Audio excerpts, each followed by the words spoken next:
So, December 19 ngayon and ayan, nagmi-me time tayo. Nakihala tayo dun sa sale ng Bath and Body, yung stocking stuffer nila. Stocking stuffer event. Nasa less than $30 yung binayad ko. Dami na yan.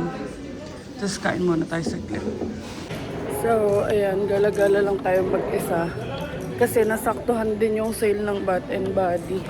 So, ilalagay ko na lang tong clips na to pag nag-vlog ako.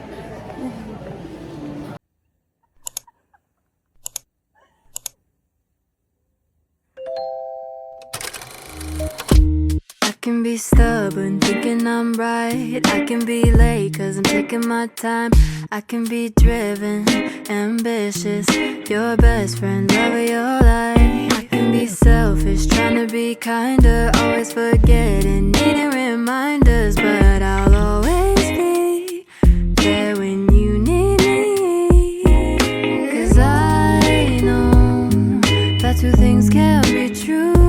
Cause I get so confident.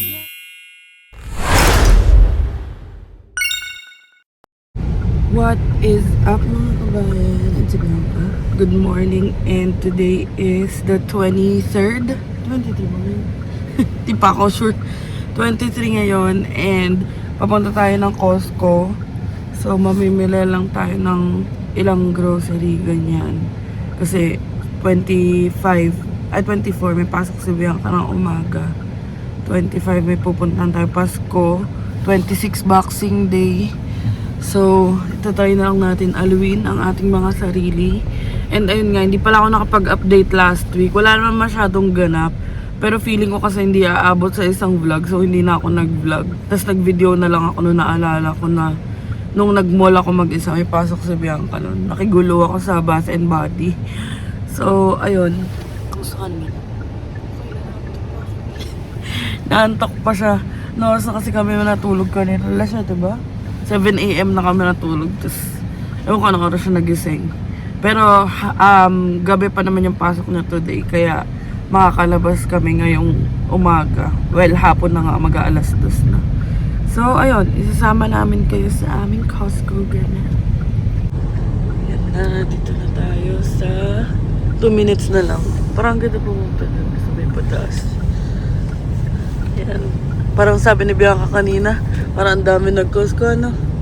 Sabi ko magpapasko panigurado nagsa-stock up ng madlang people. So, dito na kami sa Costco. Ayan, hindi nyo lang kita. Love, magagalit ka ba sa akin kung sabihin ko sinaiwan ko yung Costco card ko? Ito ba? Ito nga. Ikaw mo?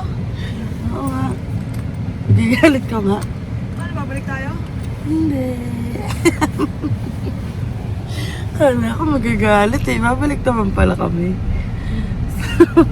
Testing lang. Testing the waters. So, ayun. Dati mainit yung ulo niyan. Ay! Gaganon agad yan. Naka-high pitch agad. Sabi ko sa'yo eh, wag na. Bukas lang tayo bumalik. So, titignan natin kung ano mapapamili natin dyan. Actually, pork. Wala na rin kami pork kung gusto. So, let's go. Yan mga kabayan, ganito ang weather ngayon dito sa New Brunswick. Maaraw, pero negative 9 degrees. Kaya malakas loob kung hindi mag-winter boots eh. Ayan, pero negative 9 ngayon. Malamig-lamigs.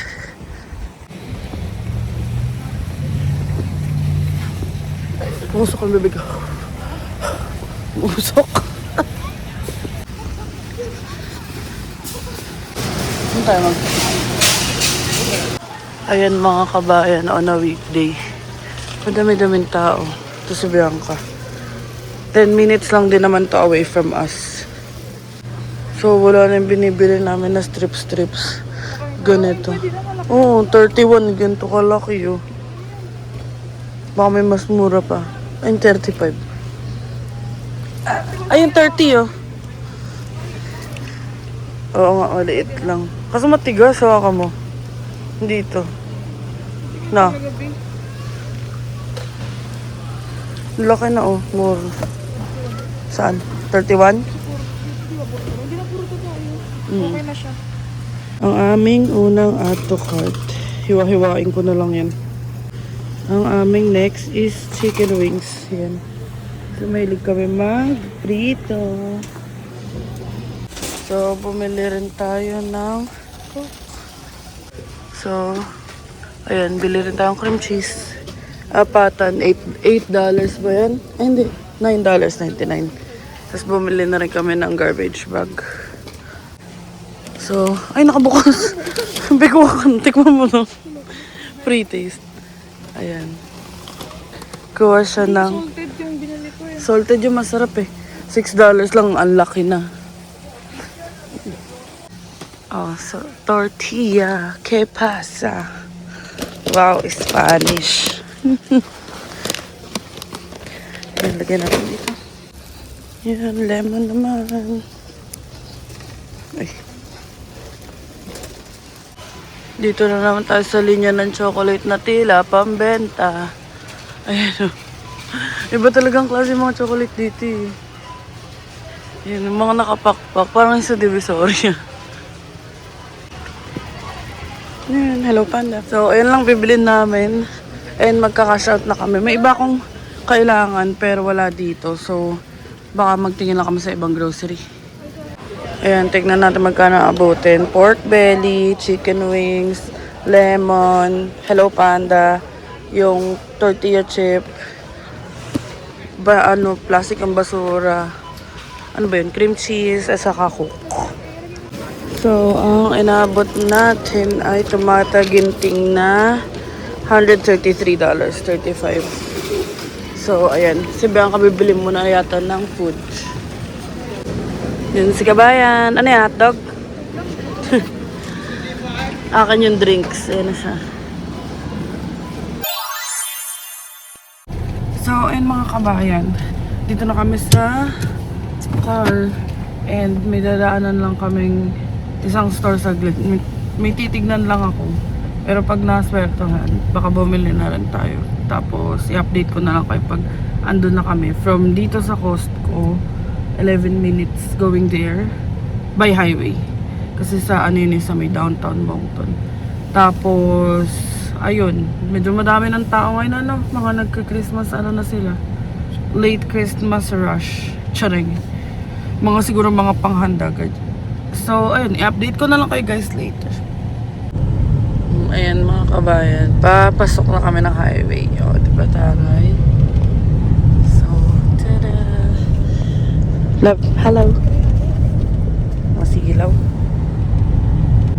Tignan nyo, ang daming tao sa Costco. Dito Tuesday ngayon.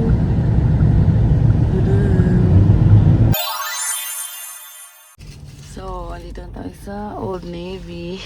And si Kabayan. Kumakain na. Bago siya pumasok. Pero mamaya pa naman yung pasok ni Kabayan. Tapos bukas, hanggang oras ka boss lang? 5? 10 to 5. Pero baka magsimba kami. So hahanap ako ng pumimisa after 5:30 or mga 6 bukas. Ganun. So ayan.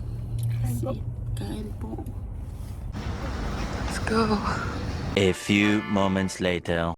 So, ayun mga kabayan, tapos na tayo. And, pasok na tayo kay Aster at uuwi na para kapag chill-chill muna si Kabayan. Update mga kabayan, nandito na tayo sa bahay and mag-prito lang ako ng manok para makakain. Although si Bianca busog na daw siya. Pero mag-prito lang ako ng ilang wings. Tapos, ayun, papakita ko sa inyo kung isasama ko kung ano man gagawin ko. Same lang din naman kasi kaya last week parang unti lang yung update natin. It's either magbubuo lang ako ng Lego. Oh, speaking of, tapos na pala yung Lego ko yung Disney Castle. Papakita ko sa inyo mamaya. Then maglalaba, titiklop, magluluto, hugas ng plato. Ganun lang yung ginagawa ko. Nakapag-bake din ako last time ng chocolate crinkles. Nakaka-proud si self. So, ayun. Magluluto na muna tayo kasi maya-maya pasok na si Bianca. So, in mga kabayan, may na-prep na ako para mamaya. Tapos, yan, tagta 12 pieces. O, diba, madami din. Sulit na rin. So, Ayun mga kabayan, dito tayo sa kwarto. And nakapag-ayos na ako dun sa labas kahit pa paano. And si Bianca, siya na si Elvis. So, ayun, si Bianca, nakaligo na siya. And may ilang oras pa naman siya, 1 oras pa naman. So, naisip ko, actually, nung nakaraan ko pa naiisip yun, sabi ko nga, i-vlog ko kung ano yung mga, parang ano lang to, wala naman kaming specific list, pero yung mga maaalala ko lang. Sabi ko nga, ako personally gusto kong mag-vlog, isasama ko na rin siya para may input siya. Kumbaga, yung mga bagay na kinonsider namin, or yung mga pinirep namin, yung mga things we needed to know before kami lumipat ng lugar. So, in our case, ayun nga, parang naging target namin is New Brunswick talaga kasi nga sila ate nandito. Tapos, ano pa ba? Hindi naman sa malapit, malayo din siya. Pero, basta parang nung nag-search ako, ayun, isa-share ko na nga kung bakit parang mas Pero kumbaga na narrow down lang yung searches namin na from provinces yung kinonsider namin. Parang ang naging next step namin is yung sa cities naman. Kung baga paano namin mapipili yung city. Kasi ang nasa option namin is Fredericton sa St. John din. Aside dito sa Moncton. So, kaya rin namin naging option yung Fredericton sa St. John. Isa yun sa mga i-consider nyo. Kumbaga, randomly ko na lang to sasabihin. Kayo na lang mag-list down. Kumbaga, sinishare lang namin based on our experience. Ang una naming option is Fredericton, tas St. John. Meron pa kasi yung sa Sex yata. Sa Sex na New Brunswick na city. SUSSEX. Basta yun. Sa Sex. Kasi yun yung mga... Anong pagpasa nun? Oo, yata. Hindi ko alam. Search nyo na lang. Pero yun yung ilan sa mga cities na English speaking. Tapos sa St. John, magkakaroon sana akong opportunity. Kaso, nakapag-interview na ako and all that. Kaso yun nga, pagka-after nung interview, parang nung tinanong, kasi nga hindi naman ako bilingual. Bilingual ako, Filipino saka English. Pero yung French at saka English, hindi. So, parang ang naging opportunity is para mga next year pa daw ganyan. So, ayun yung i-check nyo kasi kagaya ng Moncton, bilingual siya.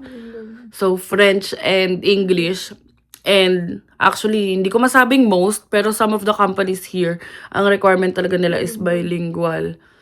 Kasi syempre, alam naman nating lahat na ang unang i-check, lalo na yung mga kagaya namin, na international student and OWP dumating dito, tas ngayon is PGWP na. Gets naman na ang una yung i-check is, ang pinakamahalaga naman talaga is yung PR pathway. So, hindi lang din naman New Brunswick yung province na, kumbaga, kayang magpa-PR. Merong ibang provinces like Manitoba, Saskatchewan, merong PEI, Halifax, Alberta. May mga pumupunta sa Alberta. Hindi ko na alam yung iba pa. Depende lang kung saan yung gusto pumunta. Hindi, tsaka depende. Ano kasi yan, hindi siya porket nag-work sa amin or porket nag-work sa iba ay mag-work sa amin. Kasi iba-iba tayong background. Iba-iba rin tayo ng mga pinapasok na work, ganun. Iba-iba tayo ng experience. Kaya, parang ayun lang din talaga yung masasuggest ko. Kasi kapag may nagtatanong sa akin na, uy, madali ba dyan? Siyempre, hindi pa namin masabi kasi wala pa kaming 1 month ngayon. Kakadating lang namin dito. Kumbaga, i-share lang namin ngayon kung ano yung mga bagay na yun nga, tinignan namin. Tapos isa pa kaya kami napunta rin dito is yung sa Moncton is, tawag dito? Yung crime rate. Hindi naman siya pero parang since one of the major cities siya aside sa St. John or capital yata ng New Brunswick. Parang search mo. So, ayun, mali pala ako. Fredericton pala ang capital ng sinearch muna namin para lang sure. Fredericton ang capital ng New Brunswick. Pero, yung sa Moncton nga, teka lang, sinearch ko yun eh. Ayun parang they have low violent crime, tapos meron silang focus sa safety initiation. Kasi syempre mahalaga rin sa amin yun. So, ayun, isa din sa mga yung mga kinonsider namin. Actually, marami kami kinonsider. So, aside dun sa safety, ganyan. So, dito nga kami napunta kasi nga, ayun yung nakita ko na may focus sila sa safety, ganyan-ganyan. Tapos, ano ba yan? Employment opportunity. Ayun, employment opportunity. So, ang isa sa mga na-search namin, though lahat naman meron, pero kasi ang nakita ko dito, St. John, Fredericton, parang yun yung may mga employment opportunities. Meron pang mga St. George na New Brunswick. Ano pa yung isa? Nakalimutan ko, may isa pang Saint. Nakalimutan ko. Binanggit ng friend ni Tita Melo, si Arnold. Yung ibang cities na ganun, merong mga employment opportunities. Pero kagaya ng St. George, since small city lang siya, parang iilan lang ganun. Since naka-open work permit naman siya, ako parang open work permit din. So, kailangan din namin i-consider. Kagaya niyan, ang daming napag-a-applyan ni Bianca kasi hindi naman LMIA. So, swerte na lang kung may LMIA kaming mahanap, ganyan. Pero, kumbaga, hindi yun yung focus namin. So, next, ano pa ba? Yung language nabanggit ko na ano pa. Tax. Yun, tax per province. Kasi kagaya dito sa Moncton, oo, mura yung bahay. Pero yung bahay lang yung mura dito. Mahal ang grocery, mahal lahat. Kain. Yung 15% kasi yung tax dito. Unlike sa Ontario, it's 13% lang. Pero sa Ontario kasi ang malang renta. Bahay. Pero meron ka mahanap na mura. Oo, pag room. Room lang siguro, ganun. Pero yon dito, kahit papano, kaya naman yung bahay. Pero ayun nga, i-clear ko lang na hindi lahat ng one bedroom dito, hindi average price niya yung 1.1 na, alimbawa yung ganito sa amin na street agad. Meron ka siguro makakuha na 1K, 1.1 pero basement. Parang pag yung mga one bedroom dito, pag nag-search kayo sa marketplace, ang common na makikita nyo, 1.3, 1.4, 1.5, mga ganun. Tapos yung mga nasa parang apartment building, sumaabot pa ng 1.5, 1.6. Pero ito nga, naswertehan lang namin kasi nga siya barrier free. Tapos bagong gawa, lahat ng appliances bago. So, tsaka yun nga, parang kaka-add lang sa mundo ng address namin. Kaya nahihirapan din hanapin. So, ano pa ba? Ayun, may nakilala kami sa Halifax, mga kabayan din natin. So, nabanggit nila na sa Halifax naman, ang tax naman dun is 14%. So, yun, iba-iba, i-consider nyo rin yun. Siyempre, kailangan din natin i-consider yun. Tapos, kailangan nyo rin, for us, kailangan nyo rin mag-survey about sa accessibility. Kasi, mamaya, yung mapuntahan nyo, sobrang layo pala, lalo na yung mga basic needs na grocery, ganyan. So, lalo na yung mga grocery, make sure nyo kasi mahirap kapag limited lang yung option. Actually, kami nga dito sa Moncton, parang for us hindi lapit, pero sobrang limited ng option. Hindi ganun. Kasi hindi siya kagaya dun sa Ontario. na may Nations, may Bitras, May mga talaga, Oo. Asian grocery. Meron dito mama yung... Mama Supermarket. Mama supermarket. Kaso hindi siya ganun kalaki katulad dun sa Sa Bitras. Katulad dun sa Nations. Ganun. Saka hindi sa walang no frills dito. Yung sinama ko nga kayo sa Shediac. Doon meron mo. Asa Shediac ang no frills. So dito parang ang option lang is Real Atlantic ba yun? Atlantic Superstore. Lagi akong Real Canadian. Atlantic Superstore, Costco, Walmart, Sobeys, Mama Supermarket, tas Rinslers. Pero nung pumunta kami sa Rinslers, hindi ko na kayo nasama dun. Mahal pa din, no? Basta mahal pagkain dito. Naghanap kami ng mga Chinese, ganyan. Yung kagaya sa Mississauga nga. Parang wala pa kami nakikita. As of now wala pa kami. Baka meron, pero hindi pa lang namin nakikita. Hindi pa kami nakapag-explore masyado. So, ayun yung kailangan yung i-check. Tapos, pag may car kayo, kailangan yung alamin kung nasan yung pinakamalapit na dealership, lalo na kung sa dealership kayo nagpapacheck. So, yung accessibility din talaga. Kaya, medyo panalo kami talaga. Hindi pala medyo, panalo talaga kami dito sa bahay. Ako, paglabas namin shoppers, isasama ko kayo pag sinipag ako maglakad sa summer. Shoppers, McDo, KFC, Popeyes. Lahat. Tapos meron pang local fish and chips yung deluxe. Yung simbahan, malapit lang din yung St. Bernard's. Walmart. Ay, St. Bernard's ba yun? Hindi yata St. Bernard's yun. Basta sobrang lapit ng lahat. As in. Yung nag-Costco kami, malayo na yung 10 minutes. So, yung mga ganun, ayun yung i-check nyo. Aside sa, though gets naman yung PR pathway.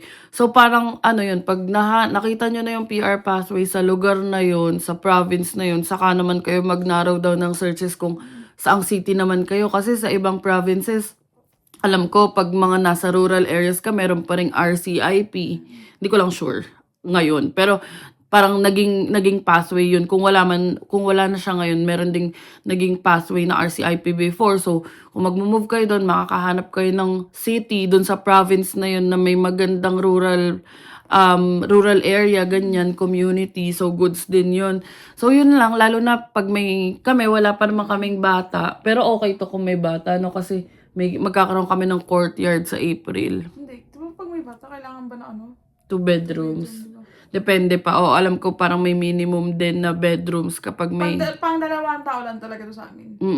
Pero kung may bata, ayun yung sinasabi ko na hindi siya... I mean, etong location namin, itong bahay namin, parang okay siya kasi hindi kami Malapit sa nasa condo, malapit sa sa recreation. Oo, malapit sa mga recreation center, Park. malapit sa park. Malapit kami sa hospital, parang 2 minutes away lang. So, ayun yung maganda sa location namin. And ayun din yung feeling ko, isa sa mga magandang i-consider nyo pag lumipat kayo or pag kinonsider nyo lumipat. Kasi, magiging bago kayo sa lugar na yun. Not unless may kakilala kayo. So kami, may kakilala kami dito. Pero syempre sila ate ko, may mga work din naman. And, ayun lang. Maggawa kayo ng research, ganyan, or mag-join kayo sa mga groups. Mag-google kayo, malupit ang Google search. Kasi ganun lang yung ginagawa ko. Tapos ang ginagawa ko pa, pag may mga, nung nagtitingin ako ng mga listing sa marketplace, chinecheck ko sa Google Maps Street View para ma-check ko yung area, ganyan. So, ayun yung mga basic na ginagawa ko. So, ayun lang mga kabayan. Ayun yung mga bagay na kinonsider namin. And, isa pa, ayun yung sinasabi ko, check nyo rin talaga yun sa employment rate, ganyan. Yung success rate ng sa employment. Kasi, kagaya namin, kami, simula Ontario, naghahanap na kami. Simula na nasa Ontario pa kami. Pero si Bianca, parang pagdating pa dito, saka siya nakahanap. Kasi nga iba talaga pag nandun ka na.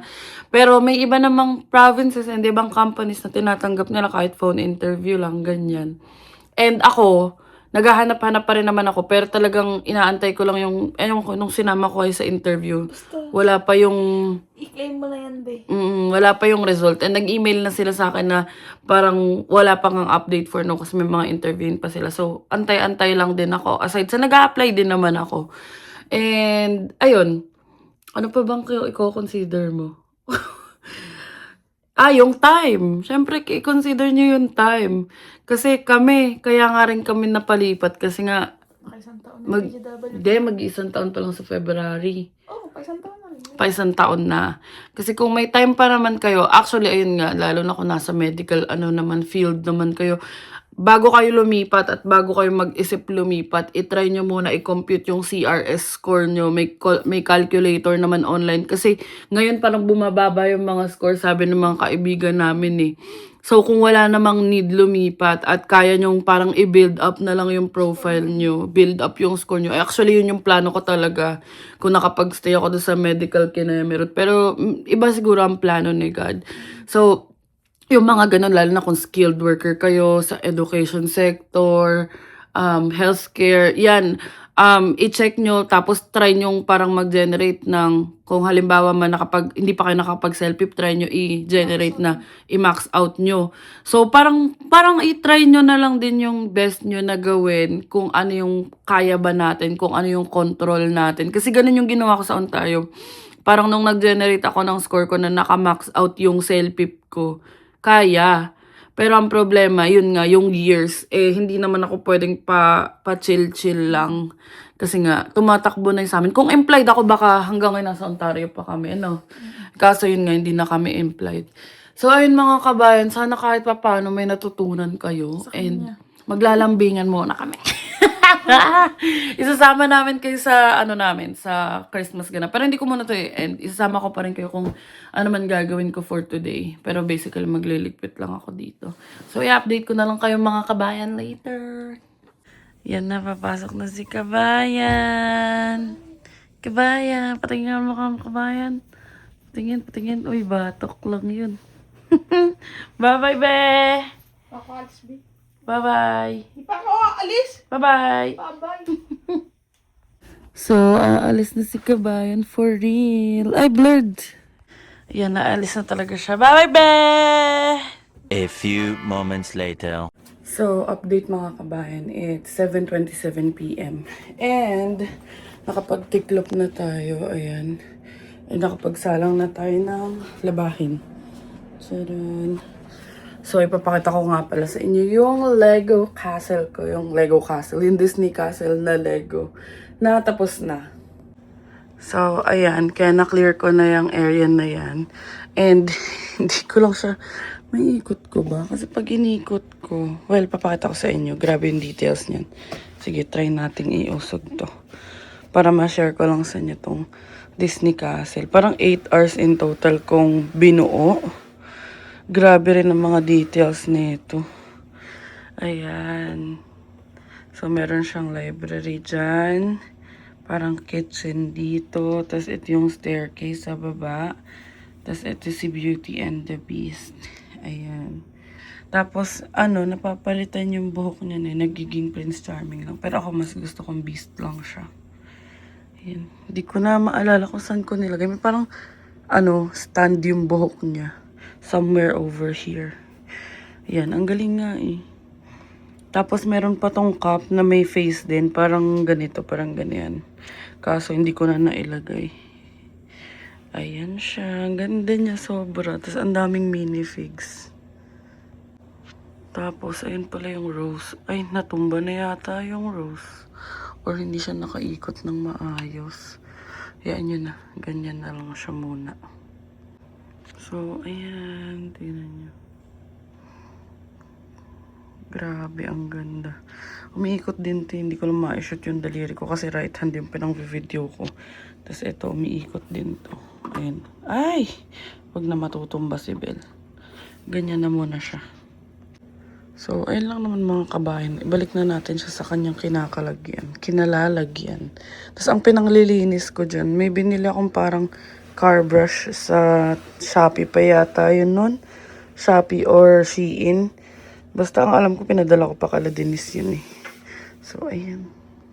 And then, yung mga damit, usually, kapag nagtitiklop ako, yung kay Bianca, iniiwan ko na dyan kasi hindi ko alam kung paano niya sinasaksak sa drawer niya. So, yung akin na lang, ito, tsaka ito. Yan yung ilalagay na natin sa drawer. Hello! Ba! 8 p.m. pa lang ah. Lapit kasi trabaho niya eh. Hindi pa nga ako tapos maghugas ng pinggan eh. Ayan. Tapos magluluto pa tayo mamaya. Tapos mag-aayos pa tayo ng basura. Nagutom si Inday. Kakain ng yema cake. Oh, lumayas ka na sa pamamahay ko. Babalik na siya sa sa work. Ilang minutes drive mo, be? 2 minutes. Ingat, goodbye. Tayo ay... Ayan, mag-aayos pa tayo. Ito yung mga pamimigay natin at ang mga saging. Ito. Ayan, ganyan dito. Oh. Pangit mo! Ang lamig sobra sa labas. Ay, nako. -13 daw sabi ni Alexa. Pero walang snow. Hindi nagsasnow. So, ay mga kabayan, napag-isipan ko bago ako maligo. Tapon ko na sa labas. Kahit dyan lang naman sa harap kasi sobrang lamig. So, ito yung mga basura. Ilalagay na natin siya sa labas. Para mamaya, iaayos na lang ni Bianca. Kasi, mamaya pa nilalagay ko sa mismong kalsado. Parang pag mga 12 na, ganun. So, ayun. Or, alam ko pwede na yata. Kasi, maaga ang kuha ng basura bukas. So, let's go. Tapon natin. Lamig. Ayan, dito lang naman yung bahay. Tapos, ayun lang yung basura. Teka, lagyan ko flash. Ayan. So, iaayos ko na to kasi wala naman ng basura. Dito na yung sa washroom, tas sa kitchen. Tapos, ayan yung recyclable. Lamig, umusok ang bibig ko. Tapos mo tayong basura. Ayan yung CCTV. Tsaka malaki na yung alaga namin.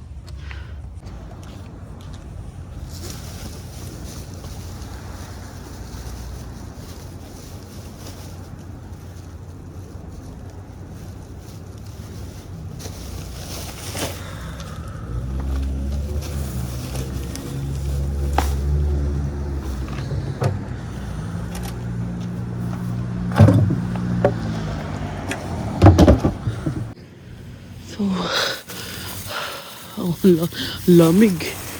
Yan. Lalagay lang natin siya dito sa may kalsada. Kasi dyan yung pulutan ng basura. Yan. Dyan lang palagi.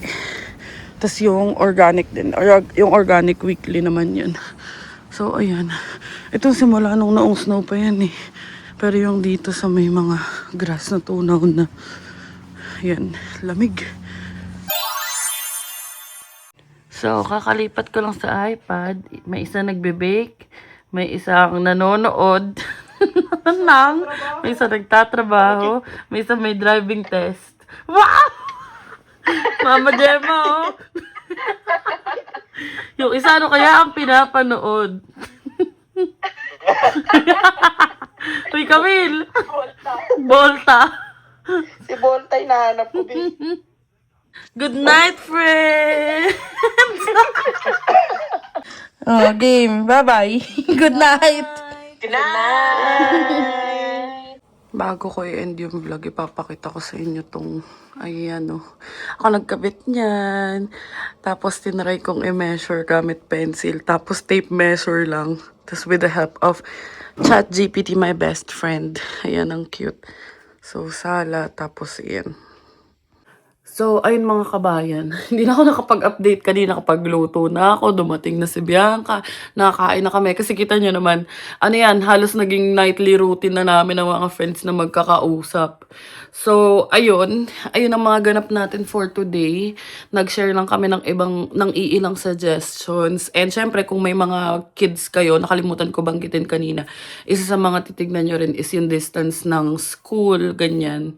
School to your place or kung saan man kayo pupunta, mga ganyan. Tapos i-check nyo na lang siguro yung mga reviews. May YouTube naman. Sa age and time naman ngayon may YouTube, may TikTok, ganyan. So, ayun. Sana kahit papaano nakapagbigay kami ng ilang ideas. And malapit na ang Christmas. Christmas is in 2 days. And isasama namin kayo sa ganap namin. Pagsasamahin ko lang yung vlog tomorrow, 24th, at saka 25th. So, baka umabot na rin yun ng 26. So, ang next upload natin ito is after Christmas na.